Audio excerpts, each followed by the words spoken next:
Hello. All right, so this is Intimacy Realms. It's a video podcast with yours truly, Timothy Earl, and Liz, the love worker. I am a love, intimacy, relationship coach specializing in monogamous couples as well as polyamorous couples.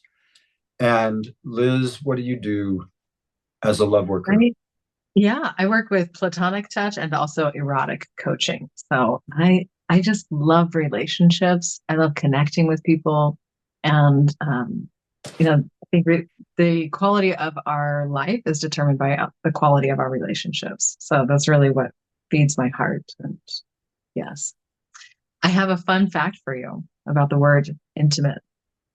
Okay, This is our second episode, and we've decided to talk about intimacy today. So give us the fun fact. yes. Okay, this is it comes from two Latin superlatives, en and mate. It literally means in with. I love that. I love etymology in general, but Yeah, yeah, I'm thinking of like a playmate. It's someone like we know that, yeah, the word mate, how it means with. So to be in in with, in with. Yeah, I mean, the cliche one that we hear all the time is intimacy means into me you see. right? And for me, like, I don't know if I just heard it too much. I like the idea that the more vulnerable you are, the more intimate you are. So the more you can be who you are, tell your truth, not hide anything with someone or with a group of people, the more intimate you are with them. So into me you see requires me to be vulnerable, to open up, to be messy, to let you see all of me. But I like yours. I'm in with you, right? We are in with each other. And you and I spent a day recently, just a full day together, where we stopped our phones and stopped everything pretty much. Um, and I remember this moment where, well, throughout the day, there were moments where you held space for me or I held space for you, and we were what we I would call messy, meaning we were letting the veils down. We were being all different parts of ourselves. We weren't worried too much about what the other person thought. At one point, you said, "Oh my God, I'm being so messy with you," or something like, "What are you going to think about me?" And it was such a joy to get to say, "I love you even more. I feel Mm. more in with you now than before." And I was already in with you before. So thank you for sharing that day with me. And thank you for just letting all the veils down, being messy, and letting me do the same. And neither one of us had to pretend or hold it together or know it all. We got to be whatever felt real in the moment. Right, right. Precious. Yeah. And it's such a good example of emotional intimacy. I mean, there was physical intimacy in the sense of, snot running down my face and being physically close. But the emotional intimacy is, I think that generally people probably have an easier time with one than the other. I don't know, or maybe it's both. But I, I and they go together too, though, right? Like for me, the more emotionally intimate I can be with someone, and that I feel they can be with me, the more physically intimate the sexual lovemaking experience, touch, whether it's sexual or not, is, right? So, like, for example, my father and I are very close. We love each other a lot. There's a big, deep emotional intimacy. And when I massage him or when he massages me, it's a good experience. I feel his touch intimately. I feel it penetrate into my muscles. I feel his heart involved, and there's just so much love. I can give that kind of massage to someone I don't know. It can happen, but my heart's not as involved in it, so it doesn't feel quite the same. I can be really emotionally intimate with someone and have no physical intimacy. But when the two things come together, like with you and other people, wow. And when it's like 5 or 6 people who all love each other and are emotionally intimate with each other and get to make love together, for me, it's just the best, right? It's like, oh, so good. I love what you're saying about your dad. It's a really good example of, I think when I think of intimacy, I probably think of it, I kind of sexualize it. And I love what you're saying about, you're experiencing emotional and physical intimacy with your dad. And it is so meaningful and close, really in with, and in a totally different realm. Mm. Yeah. I find that people feel pretty comfortable opening up to me because I open up first and like create that safe space. I trust that they're not going to judge me, and I'll be pretty open. And then they're like, wow, I feel really comfortable with you. And they'll open up.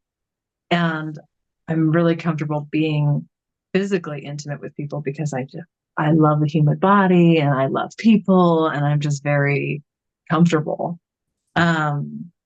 Yeah. So I don't really I'm trying to think of like what relationships I have where we share a lot of physical intimacy that I probably over sexualize it, honestly. Yeah. Cause like every massage for me, I'm like, oh, does this have the potential for like more? So this is a good reflection right now on me.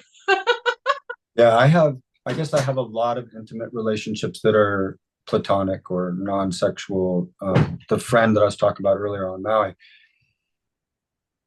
we've been in sexual intimate settings with another woman or with people, but the depth and level of intimacy that he and I share, I would say is sapio, is mental. We have a lot of similar ideas.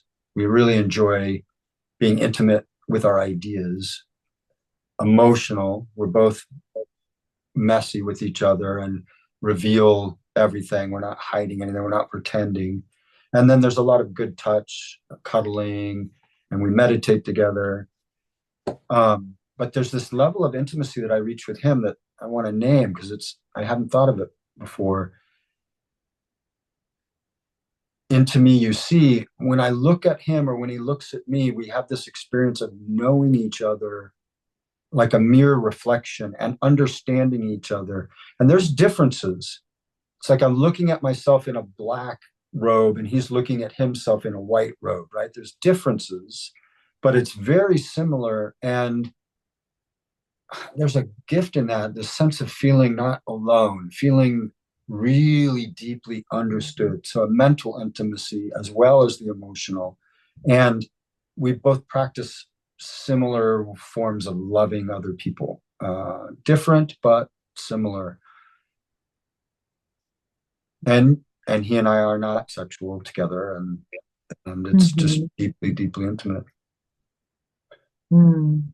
I'm thinking too of there are 3 women that are very good friends of mine that are platonic. Each one has all gone the same path, and the path has been lots of sensual, I thought sexual energy between us, and eventually a date, and eventually me saying, are you attracted to me? And all 3 women, almost all of them, just kind of pull back. I don't want to tell you. Like, why not? Why don't you want to tell me? Every time I tell a guy this, I never see them again. And I really like what we're sharing. I like the dances. I like the sexual energy. I like the friendship. I like everything about it, Timothy. But I'm afraid to tell you because every guy I've ever said it to, I never see them again. Like, look them straight in the eye. I promise you nothing will change. We will be at the same level of intimacy that we're at right now, even if you tell me you're not attracted to me. And then I'm not physically sexually attracted to you. And with all 3, I haven't changed at all. I've just been, there's a little pinch, a little darn. But the depth of the friendship it's different. It's precious because I can talk to them about all kinds of stuff, about all my other relationships. They do the same with me. and we both just feel really safe, and we know our relationship's not going there. Yeah, yeah. That's really good because I can definitely relate to that. Once I can think of one person in particular, they were helping me with this really important project on my house, like replacing a water line. And then in the middle of it, he said something about going on a date or dating or something. And I said, "Oh, I'm not interested in that with you." And we totally did not fucking follow through on the rest of the project. I mean, we dipped. And I thought, oh, that was bad timing, maybe yeah. So I can relate to how hard it is to say to reject people. And good for you for being like welcoming it and not personalizing it. If we go back to the idea of intimacy as trust, that you get to be 100% Mhm. yourself, Mhm. in that sense, those three women and I all became more intimate because they realized they could trust me with probably anything after that. They could tell me anything. I wasn't going anywhere, and I wasn't going to not keep loving them. And they all three have welcomed the sensual sexual energy. They just want me to know it's not going to get close off physical, right? And the fact that I'm okay with that and keep showing up that way, I think it's a gift to them. They all feel, wow, he's respecting my boundaries. He's not seeing me as just something sexual, and he's still here. So he values who I am and everything that I bring to the table, which is true. Yeah, yeah, You and I, we went through a long window of platonic, uh, and there were reasons behind that. We were in a process of like repair and building trust again. Um, yeah, and I'd say we're more intimate because of that period of non-sexual intimacy.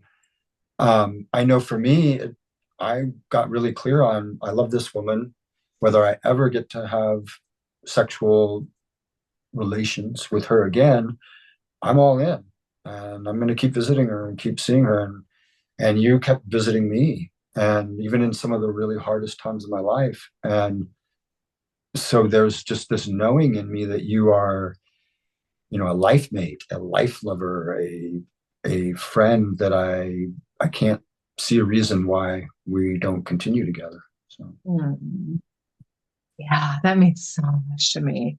It is there's a sense of security in having a relationship that is truly based in love and not lust.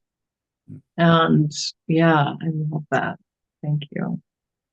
I'm noticing that what I was saying about that I sexualize intimacy.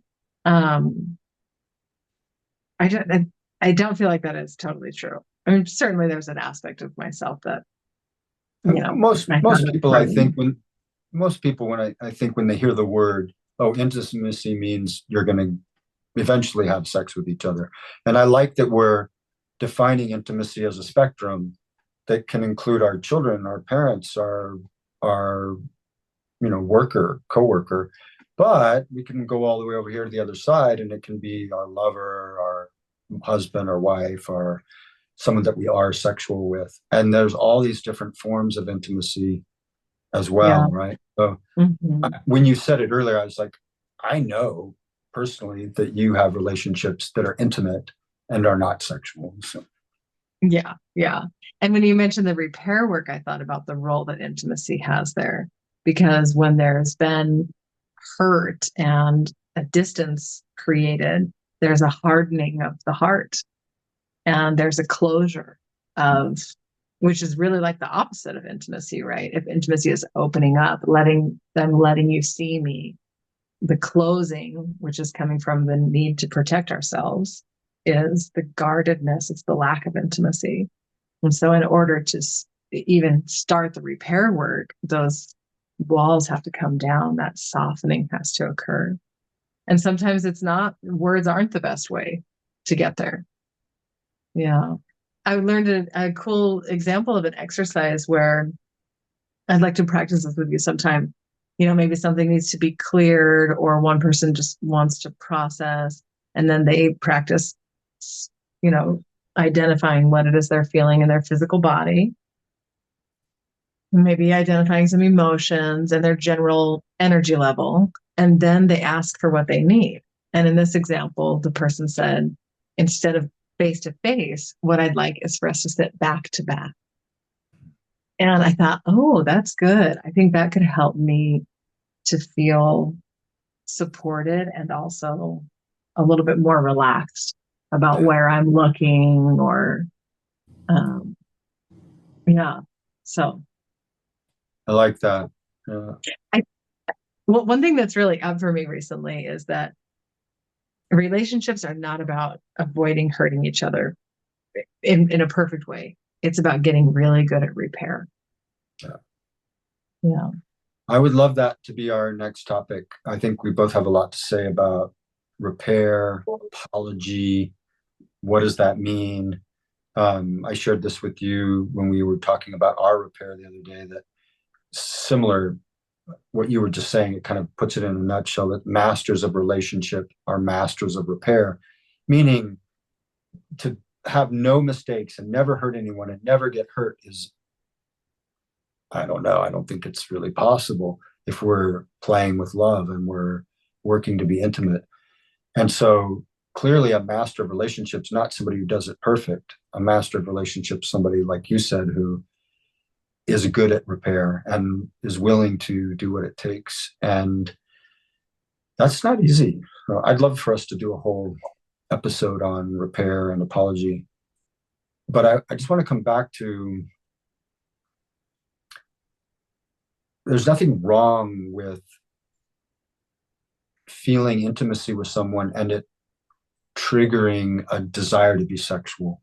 Like you're massaging someone, you're feeling energy, it's starting to turn you on, pussy's getting wet, dick's getting hard, whatever, the body's responding. And maybe only you are having that experience. Maybe both people are having that experience. Maybe the person getting the massage is having that experience. And so just deciding whether you want to escalate it or not.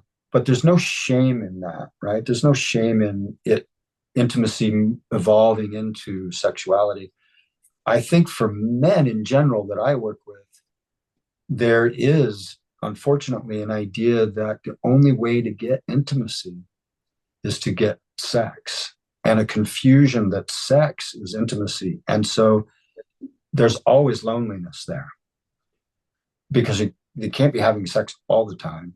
And if your heart's not involved, then the depth and the nuance that we were talking about earlier, like reaching these higher states of ecstasy, I just don't think, for me personally, it's not possible if my heart's not involved. And not that I can't have great sex without my heart being involved. I can. Great. Awesome. Aerobic sex, a role-playing experience.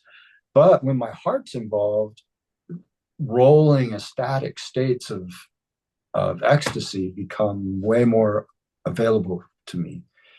And I feel for some of the men that I work with that have sexual addiction or they've been brought into this world of sex is intimacy. And so there's constantly trying to get someone to have sex with them to feel intimate. And I do think that's where it would be an issue. If you only have that little bit of the spectrum, then it's a bit of a problem. But to be intimate and to have our heart open up and to have it naturally move towards sexuality seems really healthy. Mm-hmm. Yeah, I'm thinking about the difference there. Someone needs sex in order to open their heart. They're going to have less heart opening experiences. But if we can start with the open heart, it can go anywhere. Yeah. Like if you're a tree hugger like me and you enjoy making love with the tree, your heart's right in there, right open, and you're having an amazing experience. If you can, I guess I didn't think about that. Like, I guess it's one way of opening your heart. If your heart were to open through sexuality, no, I have no judgment. I'm great, right? Be nice if that became a learning and you eventually learn to open your heart to more things opened your heart than just sex. Like music or Hmm. Hmm. Yeah, it's pretty limiting if that's the only tool in your toolbox. yeah, yeah. Yeah. But what I was kind of getting at is like your heart never really opens. You're just lonely and you're using sex to uh, create some sense of intimacy and not feel lonely. And the minute it's done, you're back to, feeling lonely again. Mm, yeah. That's hard to imagine. I would think it would have to linger for a minute, the feeling. I think I'd have Yeah, to ask people what they think. Yeah, yeah, or what their experience is if they have a pattern of needing sex in order or thinking that, sex is the only way to intimacy. If they have the experience of yes, sex opens my heart, or if they just don't feel an open heart at all. I think they would feel an open heart. yeah. Sex. I'm assuming that there is some form of an opening or at least nervous system relaxation that occurs that is wonderful and feels great. And then if they're not able to get to that space any other way, and then they have to pursue, then there are going to be some of these men that I know that are in a constant state of pursual, because they're looking for that next moment where they're going to get to feel that way. And I don't see that as personally as like healthy or sustainable, Right, right. What And makes you feel safe? I think Oh, that's where harm they're they're in a state of hurt usually, and then they're causing hurt. So I guess that's the main thing. If they weren't, I guess if somebody, maybe I do know some people like this that just love sex and they just are very upfront about it and they're not causing themselves any harm or anyone else. But I don't know that they're confusing sex with intimacy. They just like sex, right? Um, Whereas, for example, I've worked with a woman who pretty much just always had to have a boyfriend. If they didn't have a boyfriend, they felt really lonely and scared and unregulated. And so they would just throw themselves at whatever person was available and no discernment, no really deciding, is this a good person for me? Or do my friends like them or any of those processes? And it took them quite a while to recognize, oh, I'm the problem. I'm lonely. I'm scared. And I'm expecting men to take care of me and to help me regulate. And I'm using sex to get that. And they didn't even, at that point, they weren't even in tune with their own sexuality. So they weren't really getting a lot of um, healthy pleasure out of it, right? They were getting the co regulation and they were getting the sense of not being alone. And glad to say that with help, they're no longer there and they're in a really great relationship now. But that's lovely. yeah, I'm thinking of, I guess, another synonym for intimacy is just love. That in with, that's really how we experience love. Do I see you as connected to me, mm. as part of me, really with me? Yeah, I like to think that presence, intimacy are the foundation to experience love. I think we can be intimate and not be in love with someone, but I think the more we can be ourselves and pull down all the veils, no masks, and be 100% authentic, we are stepping into a space that's very loving of ourselves and loving of others. And it doesn't require perfection. It doesn't require being something other than what we really are emotionally, our beliefs, our values. So I agree with you. I think intimacy is the doorway to love. And the more we can be intimate, the more love we get to feel in our lives. And would you say that the more intimate we are with ourselves, the more available we are, the more available, yeah, we are to other people. It's like, how well do I know myself? How much do I love myself? Can I look in the mirror Yeah. and say, I Are love you you? good company? Do you want to go on a date with Liz, right? And um, yeah, if you were on an island all by yourself, would it be okay? Short Mm. of missing the physical and verbal connection with other human beings because we are pack animals. But yeah, that expression of you can't really love deeply with someone else till you deeply love yourself. I believe in it. I believe there's a lot of truth there. It's been my own experience. Walking with a friend today, and she said, "How's it going?" I said, "This is the most in love with Timothy that I've ever been." And there's more to keep working on loving, and it's showing up in all my other relationships. I don't have a lot of drama.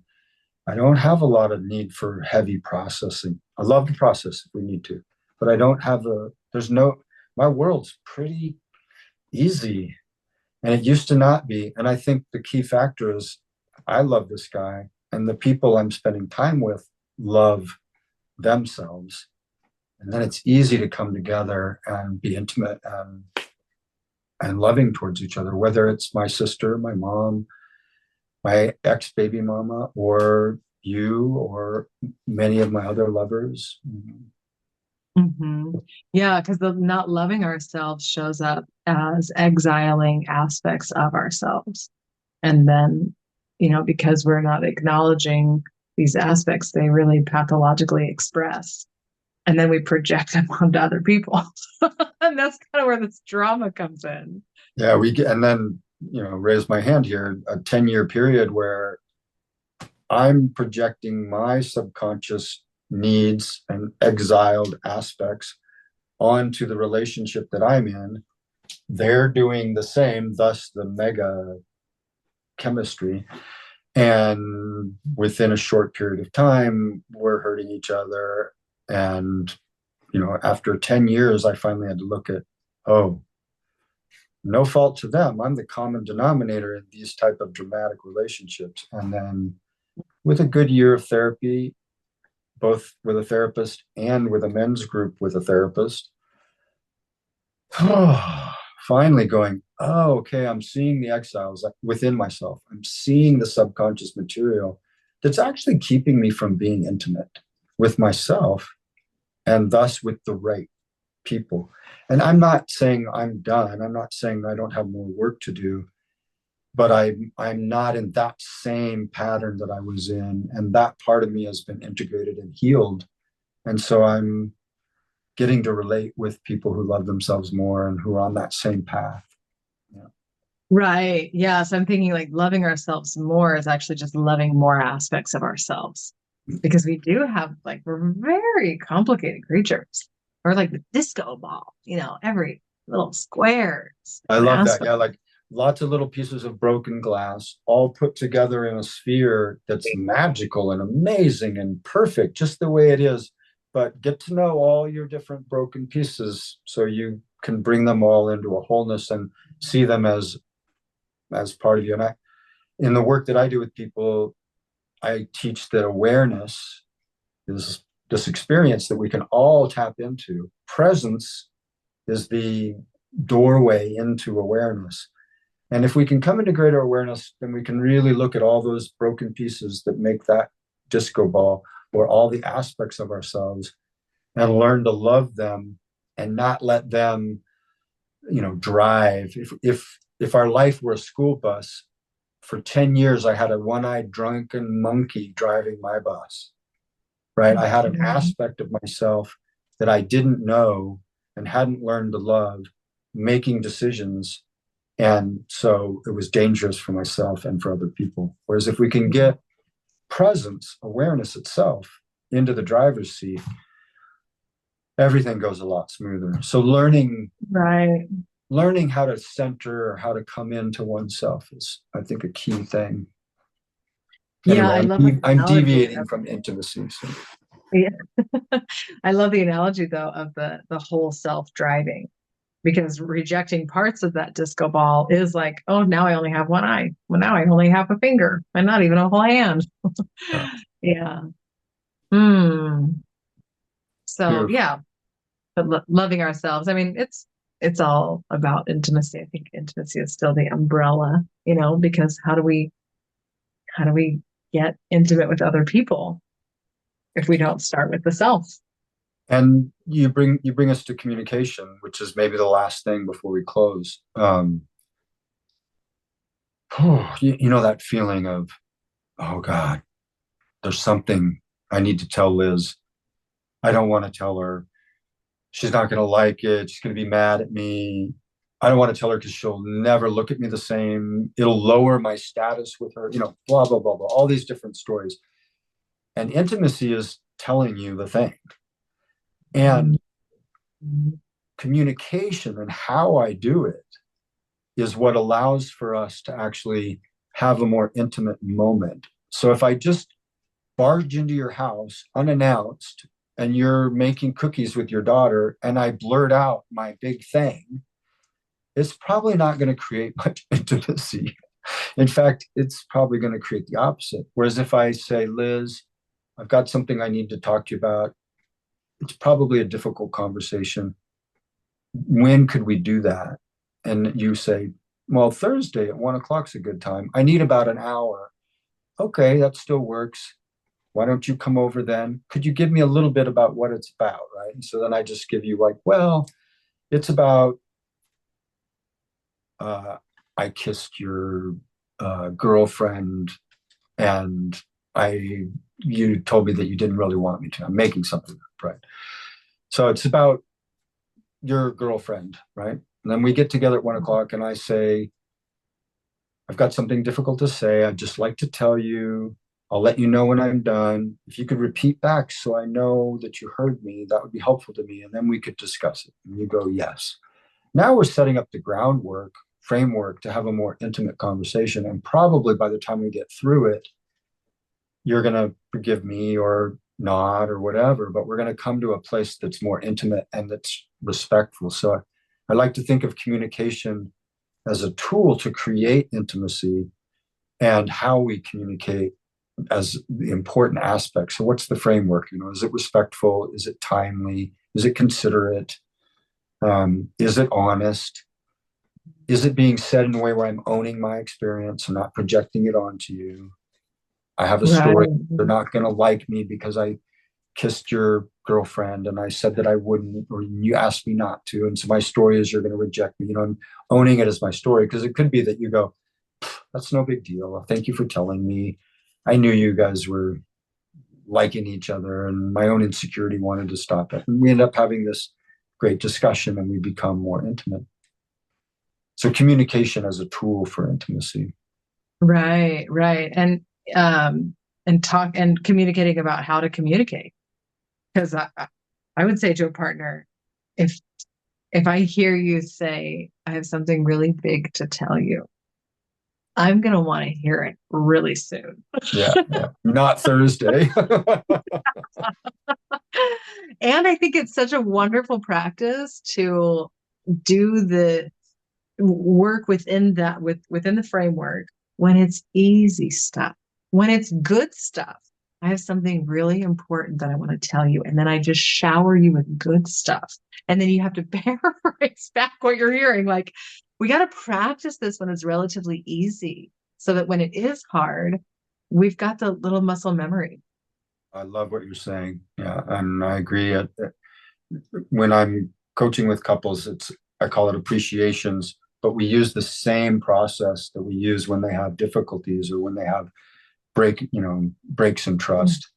And I agree. If you can't do it when it's easy, you're not going to remember it. You're going to barge right in and start talking about it. And we're creatures of association, and we don't want to train ourselves like Pavlov's dog to tense up every time because we know it's going to be something difficult to hear. We want to condition ourselves that we get rewarded with more intimacy, right? I'm reminded of a time where you called me and you said, because I'd been asking, is there something that I did or that we need to talk about? And I was apologizing for things. And sometimes after I would apologize, you'd be like, oh yeah, thanks, but that's really not it, or that's really not a big deal. But it was good for me. I got it off my chest. And one day you called me and said, I'd like to have a talk with you. And it was so fascinating. The things that you shared were not things that I had even registered, that I was aware had caused any harm. And the way you went about communicating it was very respectful, very considerate. you used a lot of the skills that you were just talking about, of having me repeat back and sharing them. And the beauty for me was I could take full responsibility for all of it, not a problem at all. We got to a complete repair, and it created more intimacy. But the beauty for me was I also began to realize sometimes I don't know that I've upset somebody. Like I don't even know that my action caused any pain or harm. And so from that process with you, it helped me, and I'm still working on this. I work to ask people that I care about and love, or that I have to, for whatever reason, be around a lot. Is there anything we need to clear? Should we have a clearing conversation? And I do it even when I don't think there is. And every once in a while, somebody will go, well, actually, on December 31st, 3 years ago, you said this thing. And it's so good to get that out of the way. And now we can come back towards intimacy, back towards closeness, in with. And I appreciate about you. You will, when you're ready, not before, you will say, I need to have a clearing conversation. And then we do. Yeah. And that the comment about, when I'm ready, where I see my trajectory going is shortening the time that it takes to be ready. Because if I can clear things right away, that's so nice. Because really what you said about getting it out of the way, it's like that is the shell that's around the heart, that is the guard. So as we literally take these incidents, because usually there's specific events that occurred, and we shine light on them by both looking at them, and then they vanish and they're no longer a part of what's hardening the heart. We slowly get rid of those things. Yeah. That's a great place to close. I love you brought in hardening the heart a lot, and your language there was just so beautiful. That's worth rewatching.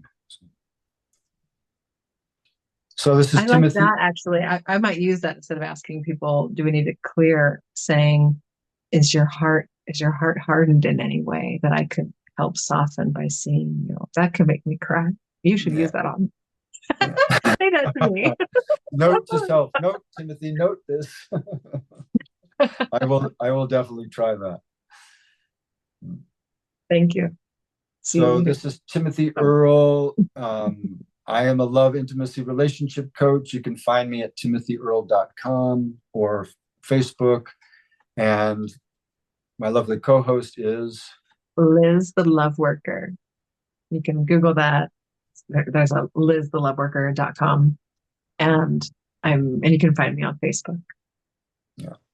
And this is Intimacy Realms. And today we were talking about intimacy. And our next episode, I'm pretty sure, will be about, help me out here. Maybe repair. Yeah, repair, apology. Or communication. Unhardening of the heart. How do we do it? Mm-hmm. How do we create intimacy that way? Beautiful.